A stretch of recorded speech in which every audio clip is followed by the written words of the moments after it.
Cutting across live to the opposition parties in Delhi addressing a press conference. बैठे हुए मेरे सभी साथियों और यहाँ पर पधारे हुए मीडिया के मेरे दोस्तों और पार्लियामेंट के सदस्यगण, आज हम आपके सामने इसलिए आए हैं कि ये जो बजट सत्र का दूसरा चरण 13 मार्च से 6 अप्रैल तक जो चला और इसमें कौन सी घटनाएं घटी और पार्लियामेंट को किस तरीके से सरकार के लोग ट्रेजरी बेंचों ने इस बजट को चर्चा में नहीं लाने का जो पूरा प्रयास किया, उस बात को मैं आपके सामने रखना चाहता हूं। मोदी सरकार डेमोक्रेसी के बारे में तो बहुत बातें कहती है, लेकिन जो कहती है उसके तहत चलती नहीं। और आपको एक ही उदाहरण बताऊं, 50 लाख करोड़ का बजट केवल 12 मिनट में पास किया गया और वो हमेशा कहते गए कि अपोजिशन पार्टी को इंटरेस्ट नहीं है, वो डिस्टर्ब, लेकिन डिस्टर्बेंस तो रूलिंग पार्टी से हुआ। और जब कभी हम बोलने के लिए उठते थे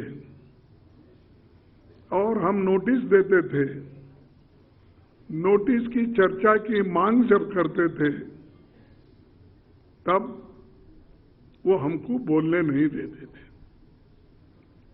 और ऐसी पहली बार हुआ। मैं भी अपने जीवन के 52 साल समाप्त करके 53 साल में कदम रखा हूं, चाहे असेंबली में हो चाहे पार्लियामेंट में, ऐसा कभी नहीं देखा। मैं 5 साल लोकसभा में भी था अपोजिशन लीडर, ऐसा वक्त कभी नहीं आया। और यहां पर 2 साल से मैं देख रहा हूं कि यहां पर खुद ही रूलिंग पार्टी के लोग ही डिस्टर्ब करते हैं। और इसका उद्देश्य यही है, जो हमने मुद्दे उठाए हैं, खास करके अदानी के इशू पे,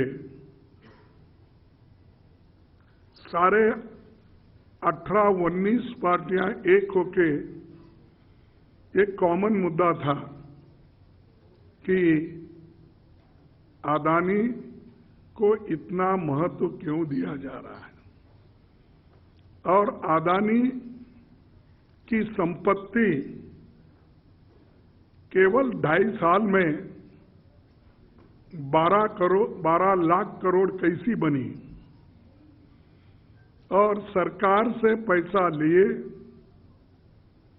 LIC से लिए, बैंकों से लिए, सरकार का पैसा और पब्लिक सेक्टर की संपत्ति उन्होंने खरीदा।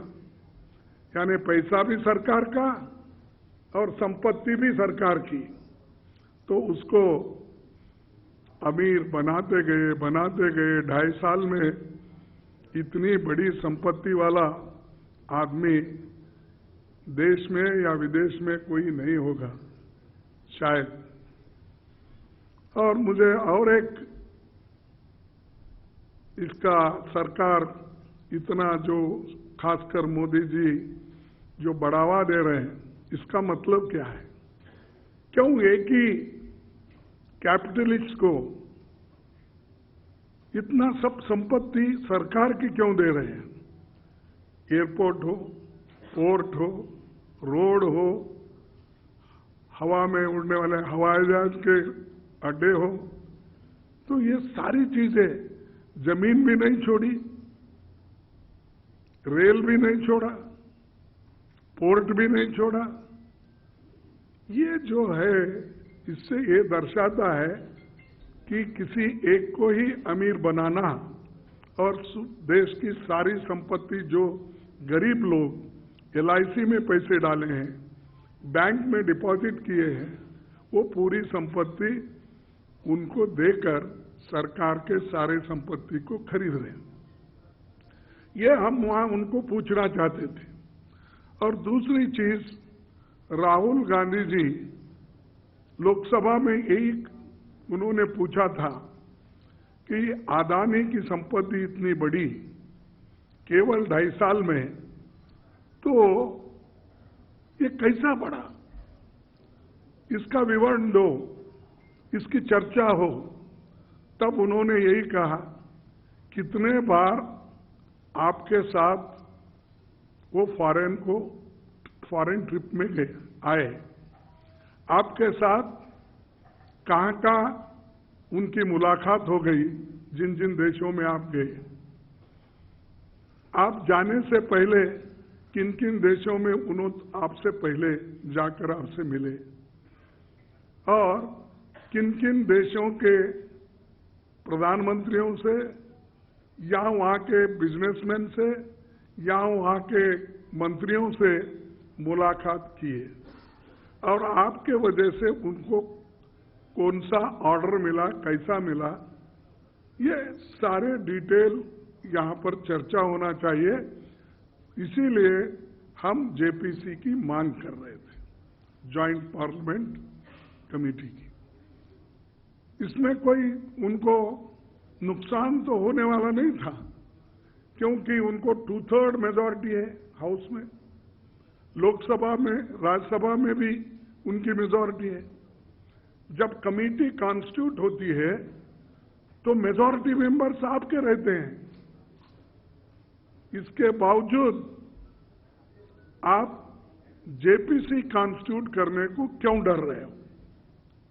ये हमारा पहला सवाल है। मेंबर तो आपके ज्यादा होते हैं, लेकिन हमको एक फायदा होता है कि ज्वाइंट पार्लियामेंट्री कमेटी कॉन्स्टिट्यूट करने से सारे दस्तावेज, कागजात, डॉक्यूमेंट एग्जामिन करने के लिए अपोजिशन पार्टियों को एक मौका मिलता है। इसीलिए, और वो एक ट्रांसपेरेंसी उसमें रहती है, तो इसीलिए हमारी मांग थी। उसको उन्होंने नकारा और उसके बारे में वो कुछ भी कहने को तैयार नहीं है।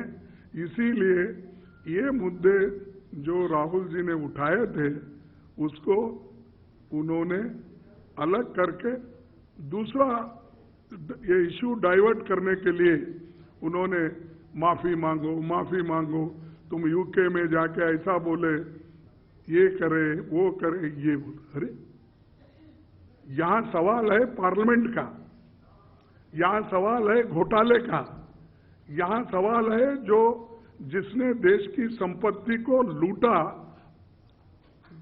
गलत तरीके से, अपने शेयर्स को बढ़ावा दिया और छोटे छोटे शेल कंपनीज बना के करोड़ों रुपए उसमें लिए, इसका सवाल है।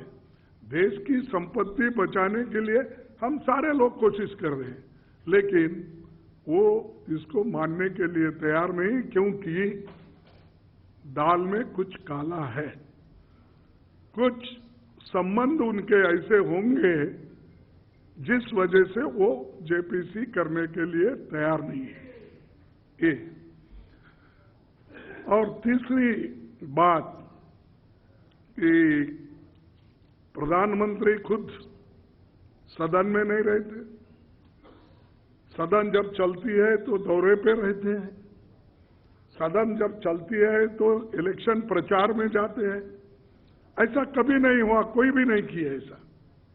कभी एकादा कोई अर्जेंट वर्क है तो तब 1-2 दिन के लिए जाते, लेकिन हमारे प्रधानमंत्री तो जैसा वो कहते हैं कि सुब्रमण्यम सारी दुनिया का चक्कर लगाया और उसके बाद भी उसको जो मिलना था नहीं मिला, वो गणपति को मिला, ऐसा बोलते हैं। क्योंकि गणपति बैठे जगह बैठा और वो बोला तो सारी दुनिया यहाँ शंकर के पास, पार्वती के पास है, तो तुम तो दुनिया भर फिर क्या है, मैं तो यहीं बैठा हूं। तो इनका उद्देश्य क्या है कि बाहर फिरते रहते हैं, लेकिन पार्लियामेंट में जो आंसर देना, लोगों को बताना और लोगों के लिए जो डेवलपमेंट काम करना, इंफ्रास्ट्रक्चर काम करना, इसके बारे में वो तवज्जो नहीं दे रहे। पुराने रेलगाड़ियों को नए इंजन लगा के हर जगह हरी झंडी फहराती। अरे मैं तो एक ही साल में 27 ट्रेन छोड़े थे, वाराणसी को और वैष्णो देवी को, और उसके बाद हमारे राजस्थान में अजमेर को। हमने कभी हरी झंडी लगाकर प्रचार नहीं किए। वहीं पर वही इसमें अब दिल्ली से हरी झंडी एक भाषण, मंगलुरु को हरी झंडी एक भाषण, और चेन्नई बॉम्बे से एक हरी झंडी भाषण, भोपाल वो एक। अरे एक रेल छोड़ने के लिए आपकी जरूरत है, वहां का एमपी है, वहां का इंचार्ज मिनिस्टर रहता है, लेकिन इन्हों जाके प्लेटफॉर्म में लंबे करके दूसरे कोई काम नहीं किए। मैं एक ही स्पीड से इतना काम, क्या पटरी भी आप ही डाले थे क्या? हाँ, ऐसा कोई एक नया योजना करके आप अगर, जैसा कि पीर पंजाब हमने किया था, पटरी भी डाली थी, टनल भी खोदा था, अरुणाचल का हमने किया था, सब। लेकिन इनको हमेशा आदत है कि ये अपना इनॉग्रेशन होना, भाषण होना। तो भाई भाषण से पेट नहीं भरता, लोगों को राशन की भी जरूरत होती है, उसके तरफ ध्यान दो, ये हमारा कहना था। और चौथी बात ये है कि कोई खास करके राहुल गांधी जी के बारे में इसलिए बोल रहा हूं, जो हिंडनबर्ग रिपोर्ट के बारे में उन्होंने अपनी बात रखी थी, उनको डिस्क्वालीफाई एक सूरत के कोर्ट के ऑर्डर से 2 साल की जो सजा हो गई थी, हुई है, उसको इतना लाइटनिंग स्पीड से उन्होंने डिस्क्वालीफाई कर दिया। मैं आपको एक केस बताता हूं अपने इसका गुजरात का। एक गुजरात के एक एमपी ने, जिनका नाम है बीजेपी के अमरेली एमपी नारायण भाई कचाड़िया, उनको तो लोकल कोर्ट ने 3 साल के लिए कन्विक्ट किया, लेकिन डिस्क्वालीफाई नहीं करे इमीडिएटली। फिर उसके बाद उन्होंने क्या किया था, एक शेड्यूल कास्ट डॉक्टर्स को 20 लोग जाके तमाचा मारे, उसको गालियां दिए। हमने फोन किया था, तुम नहीं उठाए, और वो बेचारे का अपराध कुछ नहीं था कि वो दूसरे पेशेंट को देख रहा था और फोन साइलेंट में थी।